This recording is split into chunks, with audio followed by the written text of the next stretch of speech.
G'day, Dom. The amazing Jack Rankin. How are you, my friend? Excellent, mate. Great to see you. Good on you. I'm so ever grateful that you've agreed to participate in this podcast.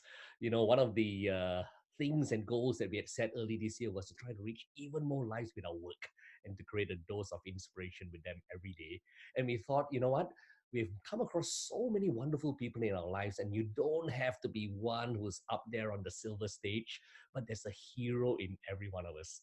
And Jack, I think you and I have known each other for how long now? Oh, I have to be 15 plus years, maybe more. I think a good amount of time. I think we did our NLP prac together, and you were, I think, still a fledgling teenager at that time. And for me to have seen you rise all these years to now be an international speaker and trainer who's traveled around the world, I kind of looked through your client list, and man, is that an impressive list? Westpac, Schneider, AIG, Changi Airport Group, Singapore Airlines. Your work has certainly taken you around. I'm so grateful to you for making time for this. I think that so many of our clients and the people that follow our work could really be inspired by the journey that you've been in. Because one of the things that I love most about you, Jack, is your seemingly this unquenchable thirst to live your life to the fullest. I understand that you've lived in Bali for a few years, ran your own Yep. single business there, quite apart from, coaching as well. But me growing up in a very traditional, conservative Asian culture, always looking for a job and stability and certainty. You're one who is always, to me anyway, lived your life to the fullest. And getting to know you and knowing that some of our clients have been blessed by your love and energy has been one of the greatest privilege in my life as a coach, Jack. Thank you, Dom. It's a privilege to be with you and to know you for all these years. And let's rock it. Let's get into it. Thank you so much. Mate, tell us a little bit about you. What was your upbringing like, my friend? Where do you grow up and where do you live and all that kind of good stuff? Sure. Well, I grew up in Sydney till about 8, then moved to the Gold Coast in a wonderful place called Main Beach, just up from Surfers Paradise. Fell in love with the ocean, rugby, sport, all of those sort of things. It was just a tremendous active outdoor lifestyle to be a part of. So very lucky to have a great launching pad from here. And 18 years later or so, I'm now back living on the Gold Coast, back in Main Beach. So full circle. Fantastic. And Jack, tell me, you've been coaching for how long now? Coaching for and running leadership programs and training for about 14 years. Yeah, it's been a journey, and it's sort of flown in some ways. And looking back, it makes me go, "Gee, that's been a long time." But amazing, and it's taken you to quite a few places as well, my dear friend. Tell me, how did it all start? When was the seed planted that you said, "This is what I want to do, at least in this phase of my life"? I was very lucky when I was about 18 years of age. I moved to Sydney straight after school. I worked with a phenomenal guy, a guy called Bob Pritchard, who he was International Marketer of the Year in '99, and Kerry Packer's old marketing guru, and did a lot of trainings and business coaching and leadership for some of the world's best companies and teams. And I was very privileged to work and run the sales and be at his side as he's coaching and working with top entrepreneurs and businesses. And it opened my eyes to a different way of going forward straight out of school, which is pretty exciting. Wow, fantastic. When did you decide that that's what I want to do, be a coach and help empower people? I know you run a lot of training on sales and leadership and public speaking, and that's a passion of yours. But how did that, when did the seed of that idea come about? Because I understand that you weren't always a speaker and coach. I think prior to that, you had a little bit of a background in marketing or printing or thereabouts. Yeah, so I worked as a sales rep for a printing company and moved into account management. During that time, I did quite a bit of sales training and went to a lot of seminars and read lots of books and tapes. And then I was inspired by a lot of great speakers like Anthony Robbins, John DeMartini, to name a few, and really immersed myself for a period of about probably 6 or 7 years and doing almost every seminar, every course that I could either get to, whether it was for free, whether it was paying or investing myself. So I guess that was my university in the world, and that led me to start my own training and coaching and kick off at about 21, which is pretty young to go into life coaching. Not a lot of life experience, but it's been an amazing journey since. Mate, you've always been one who seems to me to be someone who bucks the trend, and you kind of go out there and defy the norms. But hats off to you, my dear friend. Tell me, what do you love most about coaching, Jack? It's the ability to take somebody from where they are. Most people have a great vision, whether it's for their work life or their relationships or their health, and they generally either are wanting to make a change of some sort, either out of inspiration to go for something more or desperation because it's not good enough where they're at. And so I love working with people who are hungry to change or shift things, either to move away from what they don't want. That's great, but it's generally got to be moving towards something that they do want. And I love helping people to clarify that and to have not just the idea or the emotion behind it, but strategies that will actually help them to click in and get the outcomes. There's nothing better than seeing somebody progress in a rapid period of time. And I've been very lucky that I've got the opportunity to work with many clients for years. It's really awesome to see how their lives and their businesses develop over time. So that's very rewarding for me as a coach and a trainer. Beautiful, beautiful. Well, having lived the life of a trainer and consultant for close to 14 years now, Jack, I think you and I know that the life of a consultant is all about uncertainty and dealing with that every day. And yet, I think you and I also come across people at work every day who are stressed. They're going through accelerated transformation, etc., etc., and their jobs are at risk, new bosses, new processes, new tools, new colleagues, sometimes just new offices having to relocate. And that creates a huge amount of stress and uncertainty for a lot of people. Jack, tell me, how do you stay positive and resilient? What are some of your personal strategies that some of the other wonderful people out there could benefit from? Well, thanks, Dom. I learned some great strategies from you over the years collaborating. And one of the things that I love working with you is about the idea to really pay attention and have a lot of emotional intelligence and awareness of the mental software that you're running, particularly during times of stress. So by being able to ask ourselves and pause during times of crisis or significant change or things aren't working the way that you want, your ability to put the pause button on and make a choice of what does it mean, what am I going to do, and then how am I going to act? Three main questions or quality questions that really help us to have better strategies. Truth be told, having done what I've done for 14 years, it doesn't mean I'm perfect. So I've learned plenty of things of what not to do and what to avoid. And, I'm human just like the rest of us. Sometimes I get off track, but it's the ability to get back on track quicker. And when I do get off track, I find it's revisiting what my goals are, what my values are, and then what are the next steps. It's great to have a goal and values that are in alignment, but breaking it down into something that's achievable. So I believe in smart goal setting, specific, measurable, achievable, realistic, and you've got to have a time frame on it as well. So that's something that I use myself and I use with my clients, be it in coaching or workshops. And it works, right? Clarity's power. If you've got the clarity, you can do something about it. If you're not aware of it, you can't change anything. And life will either change things for you unless you're actively changing them yourself. So I reckon it's better to be on the front foot and drive that rather than be at the mercy of whatever happens in the world, because a lot of stuff happens. Absolutely. Absolutely. My dear friend, it's one of my favorite quotes is from Jim Rohn. He says, it's not the blowing of the wind, it's the setting of the sail that determines where you end up. And absolutely resonates with me. The winds of change are blowing on us each and every day, but having that goal, regardless of where it is, that's the start of setting the sail, pointing it to a direction of your choosing. You and I can't choose very often the situations that we're in, but certainly we can choose the responses. And thank you so much for sharing that and reminding us of that philosophy. Tell me, what is one thing that you feel that we should not do in times of change because it creates undue stress? Don't freak out and run for the hills. Number one. If you run away, you lose the opportunity to learn. Don't get me wrong, if a grizzly bear is chasing you or a tiger or something like that, run like crazy.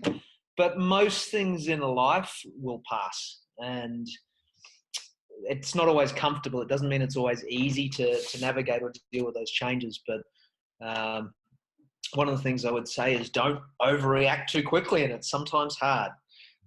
Again, that mental software piece of, well, is it going to impact my life significantly 5 or 10 years from now? Sometimes. What other choices do I have? What other resources do I have? Who can I reach out to now, which might be able to give me a little bit of clarity or a bit of guidance or help me to make a better decision?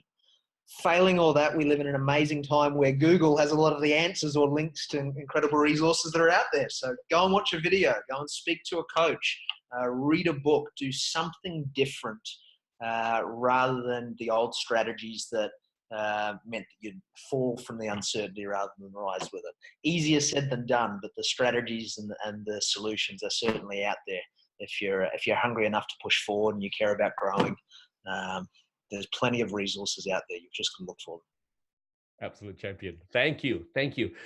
Share with me, you've been training corporates across several countries now for quite a few years.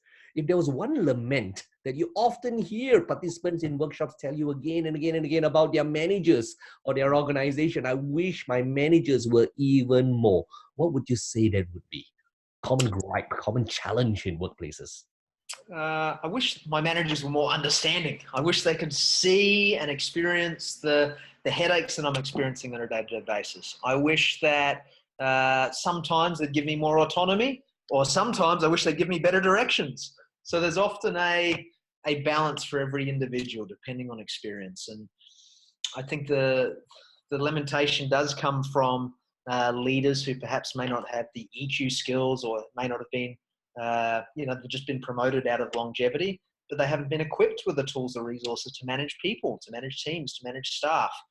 So many times I hear, I wish my manager was on this training, or if only he or she would attend, that would be great. And it's true. We all need a pit lane sometimes. And a lot of leaders often get criticized because they don't have the perspective or awareness, but they don't always have many people to talk to.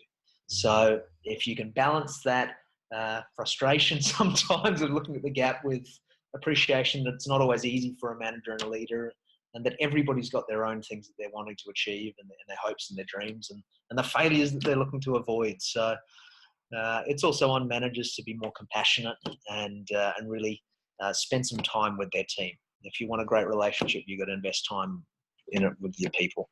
There's no other way forward than that, I find. Beautiful. As they always say, right? People don't care how much you know until they know how much you care. And very often as a leader, we're having to be that person who's giving that direction, and often also some form of directions as well. And how well they take on that and willingly come forward with us, really depends on how much you care for them. Thanks for reminding us of that, my friend. Jack, let's talk specifically about the challenge of influencing upwards.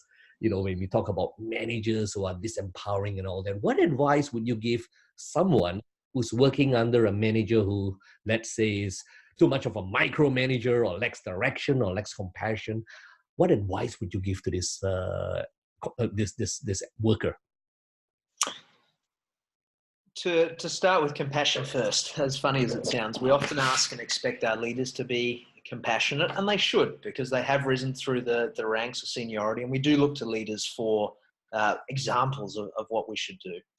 That being said, we shouldn't wait 12 months to a performance review until we get some bad feedback about, oh, hang on, we've done this, and this really well, but these are the things you need to improve.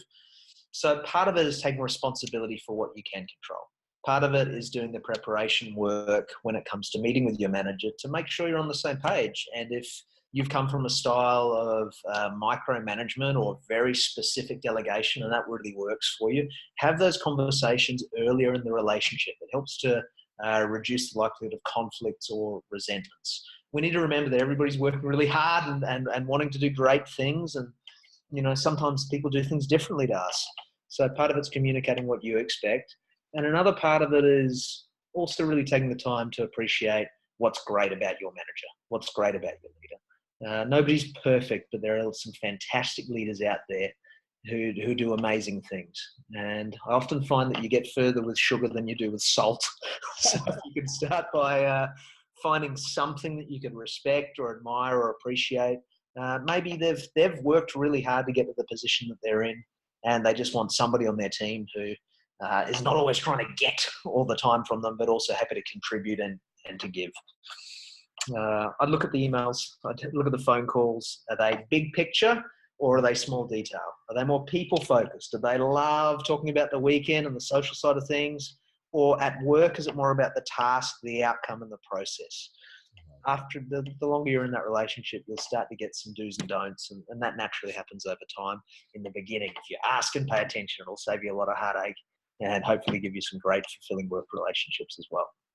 Thank you. Amazing words of wisdom there, Jack. Much appreciated. My pleasure. I'm a huge fan of the work of Simon Sinek, who talks about start with why. Yes. What is your why, Jack? Maybe let me phrase it this way. One day when it's all said and done and your coaching career is behind you, if there are 1, 2 things that you would love to be most remembered for by your coaches, what would it be, Jack? I think just to inspire them to become more through their own eyes, whatever that looks like for them.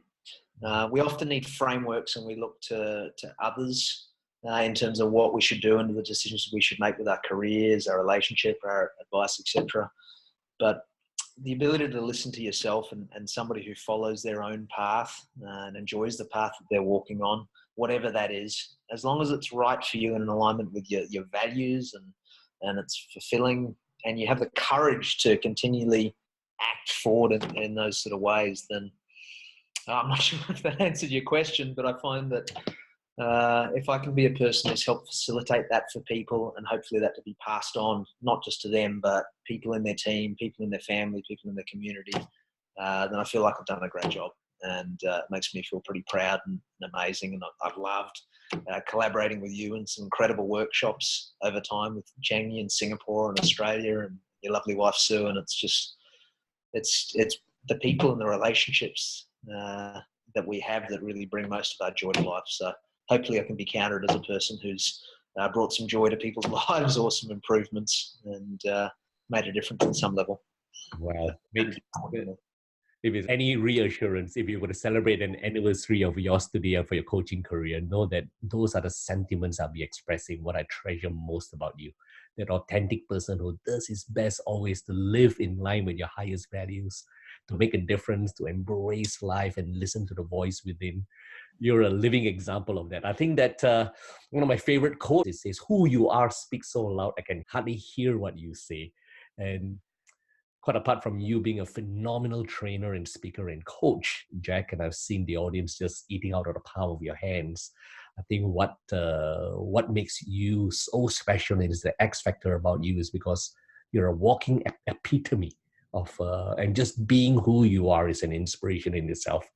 Jack, it's been an amazing call. I'm ever so grateful for you taking time out to share these pearls of wisdom and inspiration for our wonderful followers out there. And I think on behalf of them and on behalf of Team EQ Strategists, thank you from the bottom of my heart. Mate, I can't wait to journey even more with you and to see what lies ahead. The last 14 years has been amazing, and I can only imagine what the next 14 will be. Thank you so much, Dom, and I really appreciate that. And I've loved the working relationship and friendship we've had for years, and it's just a privilege to be a part of and to see you guys continually give and contribute and do it all over the world. It's a pleasure to do it with you, and thanks again. Thank you. Keep being the awesome champion you are, my friend. Thanks, mate. And don't forget, you rock. All right. Thanks, See you, Dom. Thanks, mate. See you, everybody. Bye-bye.